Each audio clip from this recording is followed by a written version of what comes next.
What's up, people? It's the Tartt Entertainment Show. I'm T-A-R-T-T. He what up, is JK? What's happening? We back in the building again.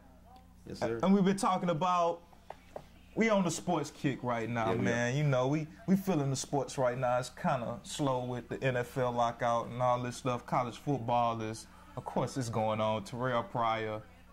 I don't know what to say about you right now, man. Yeah, man. Speeding off in your little... what was it, the Z350 or whatever, the Nissan? What was that, like a Bugatti, man. That dude was in a Bugatti?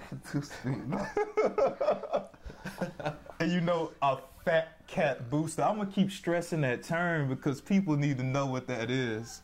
And if you graduated from a college, become a fat cat booster. Give money back to your school. Exactly. It's just cool. I want to be one. I want to be one, too. I think I'm going to give back to my college so I can have my name on a plaque or something like that. Man. There you go. But Terrell Pryor, you let me down, man.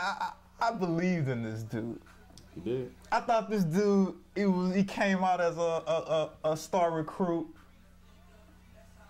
You don't think he was a star, man? No, he was a star. High school, we talking high school. I didn't say he lived, you know, he did his thing in college, but high school. I don't know. I ain't following high school. I don't know about high school. But college but when he was at the Ohio State, you know, university, when he was there, you know, he was good. He was good. I liked him his freshman year. Okay. And I liked him his sophomore year, but I don't think he progressed past that much. I think he did get better as far as some of his reads, but I think he was really starting to plateau. I don't think he was going to. Oh man, you saying this dude was done? He peaked. Well, yeah. I mean, like if he goes to the NFL, I don't think he's going to be a. I'm trying to think. Somebody I can compare him to. I'll say Dante Culpepper after the injury. That dude's going to be a third string quarterback in the NFL. Third string, dude. Hey, Willie Beeman was third string. Hey, Willie Beeman. Check out the Any Given Sunday. Exactly. That's a dope Willie movie, Beeman, man. But Willie Beeman. Did he put the points on the board? He put some points. Did he lead by doing? Yeah, he did. Man, son, but... Hey, all right. Well, you know, they sold their stuff and they got caught by the NCAA, and that's all here and there. That's you know, that's still ongoing right now. But you know, that'll be the, you know, we'll see what happens with that. But anyway, it's the money, you know. Yeah, they do it all for the money, man. Yeah. But anyway, what are we talking about now? It's professional sports. The new slavery. Slavery. Is it the new slavery? We just throwing this out to y'all. We just gonna throw up a topic. We not gonna say yay or nay. Just want you to think about that. Look at the owners of the game. NBA, NFL, MLB, the owners. Look at the players of the game. Look at the field, look at the front office. To me, like I said in part one of this segment, the field is like the cotton fields, man. The players are the slaves. And I think somewhere in the young black man's mind, he grows up wanting to be a football player, basketball player, rapper. We're not going to touch that one right now, but how can we break that?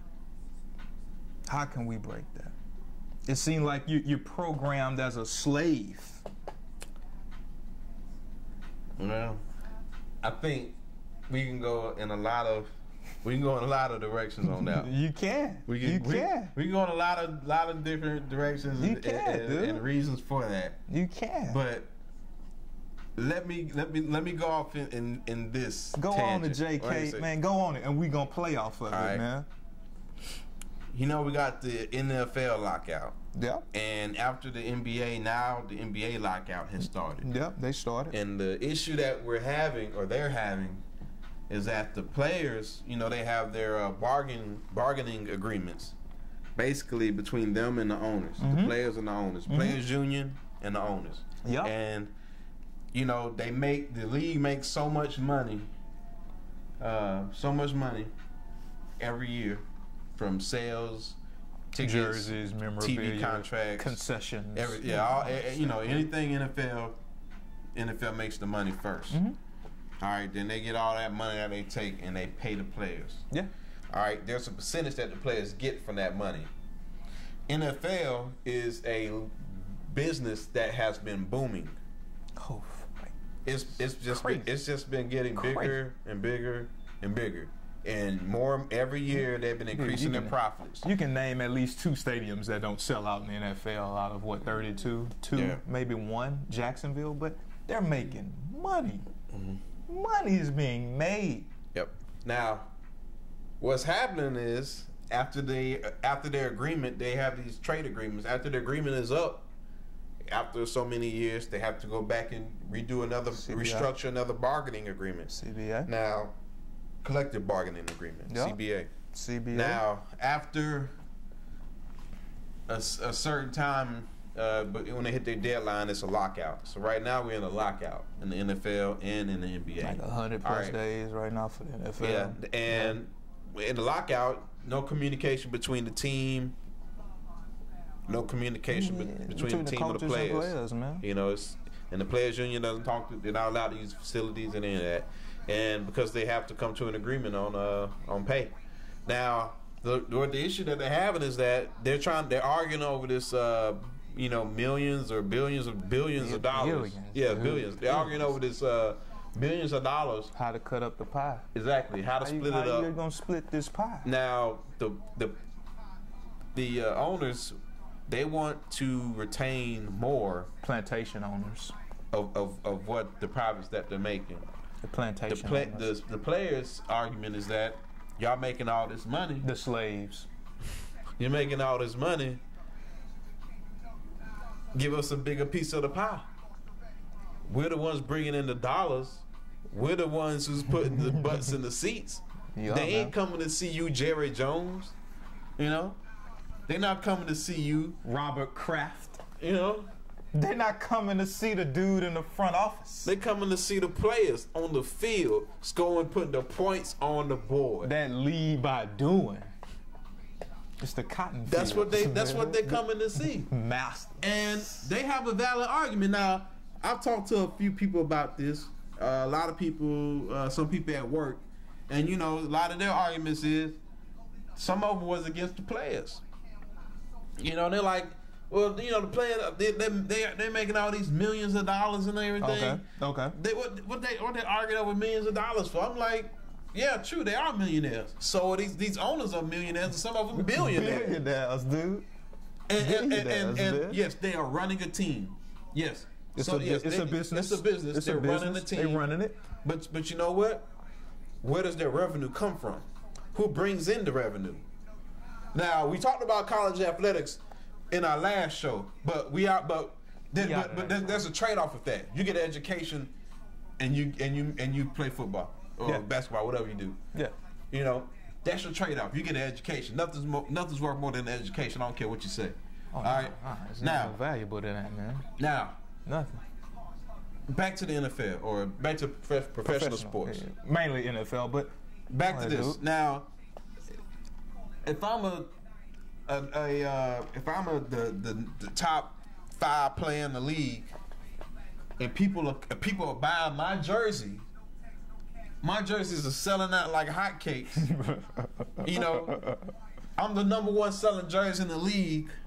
I'm like the top player in the league, and I'm making some millions of dollars, and the league is making all this money, and there's a whole bunch of other people like us, and we go in and we get, and the league makes let's say the league makes $1 billion. Okay. Let's just say the league makes $1 billion 1 year. And out of that, they want to pay us probably about out of 35% of that. And the rest of it goes with them. Why are we getting such a small piece of the pie? When you the ones playing the game. More. And not only that, but they want them to play more games next year. They want them to actually play more games. They want them to go from a 16-game schedule to an 18-game schedule. You And work, I'm gonna play more games, and I'm gonna work for the same pay. work your slaves harder. That's what you want to do. The masters Think about it. They want to work their slaves harder. They're man, trying to make maximize more their money, profits. dude. They're trying to maximize their Oh, profits while minimizing how much you're getting. And there was other thing. I mean, that's just good business acumen, but that's capitalism, but it's not in my opinion, it's unethical. Yeah. But that's the way business is in the capitalist society. Got a point there. That's the way business is. That's the way it is. If your job, if you're working in a job and y'all got a union, that's what it works. Y'all have these bargaining agreements, or you go on strike. Mm-hmm. That's basically what kind of like is going on right now. You know, you ask them, you talk about your benefits and your pay, and that's one other thing is the benefits. You know, they talk about the benefits. Let's get on the benefits, and we're going to talk about the old players, retired players in the NFL. I heard this argument the other day. It was like they want the current players to pretty much kind of pay for guys that are retired and sick and can't walk. If you've seen Earl Campbell, it's like, come on, dude. This dude can't even walk. Great running back of his time. Can't even walk. And this guy posed a great question, was saying, you work every day. You do what you do, I do what I do at my job. Yep. Are we paying health care for the people that did the same job we did before us? Would you do that? Would you pay for them? It's like we already are though. Yeah, we are. But you know, you asking, yeah, and true. And you asking these dudes to do that, and it's like we talk about the millions they make. I feel like those guys actually doing your healthcare plan too anyway.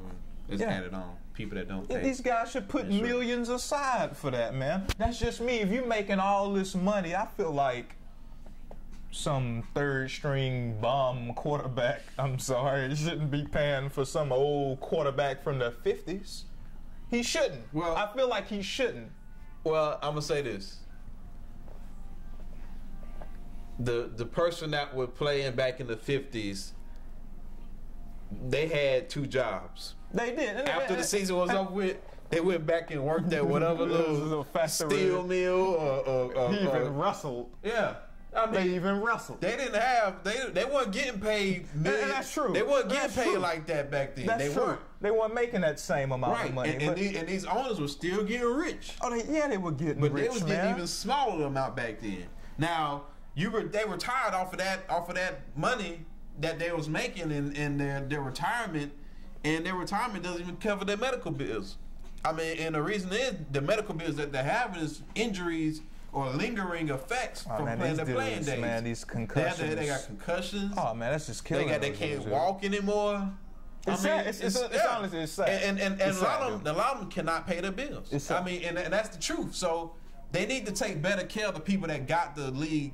In my opinion, that got the league the way it is now. You have a duty. I just feel like you have a duty to do that. I almost see that like Social Security. Okay. Now, if you paid into Social Security all your life and worked your whole career and then you retired, you want it to be there when you retire. You don't want people to say, "Hey, Social Security won't be around anymore when I get up there in age." I'm paying for it now, so the people that's on it now can live or paying into it to keep it going. Now, when I get up there and I paid all this money, I'm gonna want some payback. Yeah.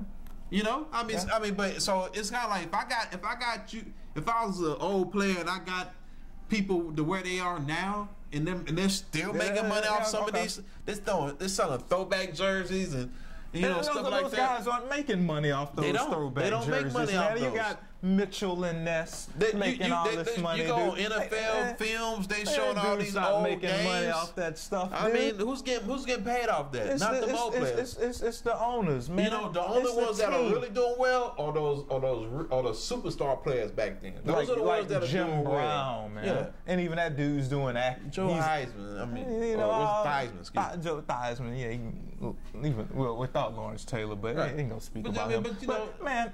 Those are the players doing good. The players that are doing good are the ones that was, some of those grunt players that was on the line, or some of those guys that you never really heard about, but they was really important pieces to the teams, and they have brain injuries, and they played through so many injuries. A lot of them they got concussion, they got right back in the game. And now you get a concussion, you got to sit out. We got to have some type of principles about it. You got to, man. Now, myself, I guess I say this: is it the new slavery system? I don't know, but I will say this: an interesting thing for you to do. It teeters with it. Well, I'll say this: interesting thing. Or I'll plug this. It's not. I didn't do it. I didn't write it, but it's a book, $1 Million Slaves. Pick it up. William C. Roden wrote it. Great sports writer. That dude is dope. You need to pick up the book. $1 Million Slaves. Picked it up, man. It talks about basically what we're kind of going into when it's talking about like the principle and all that. Up, read that book or read a foreword or whatever on that book, and you kind of see what it's talking about. I mean, players, slaves, just you're playing for money and any of this, and I mean, is that all you are though? I mean, because a lot of people, football is their life. It's their life. And then what happens after football? They're done. They're just a broke bum. All they knew was football. Exactly. That's all they knew. All the lights are gone, the fame, the women. Right. All that stuff is gone, dude. As long as they throw all this money and all these women keep chasing me, these $1,000 women. Hey, peep out the movie Any Given Sunday, and you will understand that. Yes, this movie tells a lot about college recruiting and professional football, man. That movie, it might not have been no big box office, big time movie like Transformers, but this movie was deep with football, man. It told a lot. It's a fictional, but it's real. It's really realism. It's realism at its best. It is. And you can see this play out every season. Every season. College and pros, man. You see it. You see it play out. Yo, we gonna cut it.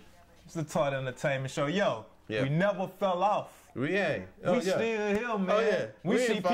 We see people in Mobile falling off every day. We ain't fall off. Nah, Don't man. get it twisted. I know me. I've been doing some things. I've been making things happen. I ain't merged with nobody to keep it going, man. I'm still here with JK. That's right. I'm still here, dog. I'm still here with my man Tartt. We ain't fall off, dude. It's the Tartt Entertainment Show. He been to MIA doing it big. Gotta go. I'm going. Where you going next, man? What's the new city? I'm going. I'm going to Virginia. Okay. Up to Virginia. So Virginia, look out for me, please. Okay. Please. Okay. So I just I'll be hollering at a couple of people up there I know, so I'll be looking out for y'all too. So, like I said, that's us. Think about it, people. Think about it. Is there still slavery going on today? Just think about it. Tartt Entertainment Show, man. Out. We out.